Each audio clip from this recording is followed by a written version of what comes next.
साथीहरू अहिलेको भिडियो सिधेर चाहिँ यो भिडियोमा आइसक्यौँ। अब चाहिँ हामी यो भिडियो चाहिँ बाट्ने गरेको थियौँ अनि अघि चाहिँ हामीले यस्तो लामो भएको छ, म पनि छक्क पलाएको कपाल देखेर। अब अझै हामीले चाहिँ अझै कन्ट्रोल गर्नुपर्छ आफ्नो कपाललाई। यस्तो लभरहरूले पार्ने होइन अनि झर्छ हेयर फलोइङ धेरै पढेको छौँ हामीले क्लास स्कुलतिर।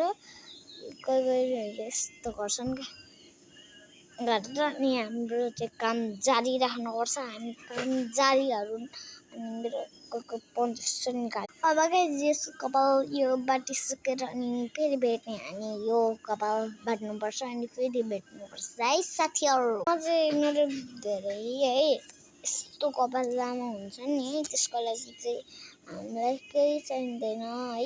अघि मैले भनिसकेको छु कपाल बाट्ने बेला चाहिँ यस्तो टिन्दा छुट्याउनुपर्छ क्या, यस्तो गाह्रो हुन्छ कि एउटा सानो हुन्छ एउटा ठुलो हुन्छ, घरि एउटा सानो हुन्छ एउटा ठुलो हुन्छ।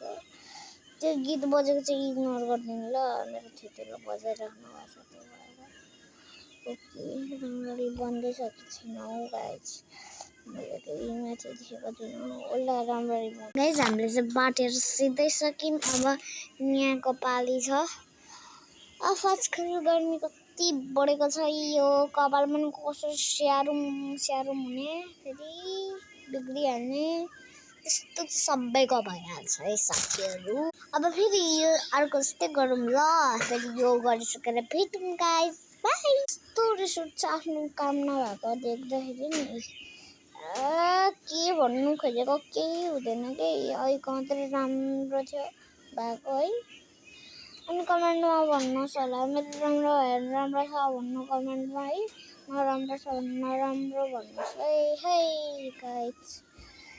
म त फेरि भएन त्यो भएर फेरि मिलाएको गाइज। यहाँको फेरि बनिएन कि, यहाँको शैतानको काम भनिन्छ क्या, जहाँको मिल्दैन त्यो शैतानको काम भनिन्छ क्या। पढ्यो भने यत्रो त हेयर फलिँदा हुन्छ है, यति सानोको भइरहेको छ। यसको लागि चाहिँ फेरि टाइट गर्नुपर्छ है, फेरि पुस्केर टाउको दुखिसक्यो तर यहाँको भनेकै छैन। फेरि हामी यस्तो गर्छौँ अनि मात्रै धेरै हुन्छ अनि छुट्टिन्छ अनि कपाल बाट्नुपर्छ। साथीहरू मेरो कपाल चाहिँ अलरेडी डन भइसक्यो। भगवान्ले मेरो कुरा सुन्नुभयो। अब म ड्रेस पनि फेर्छु है गाइज। गाइज मेरो ड्रेस सबै चेन्जिङ भइसक्यो अनि मेरो कपाल जस्तो त्यस्तै छ। लाइक र सब्सक्राइब गर्न होला गाइज। सन गेमिङलाई पनि सब्सक्राइब गर्न नबिर्सनु होला।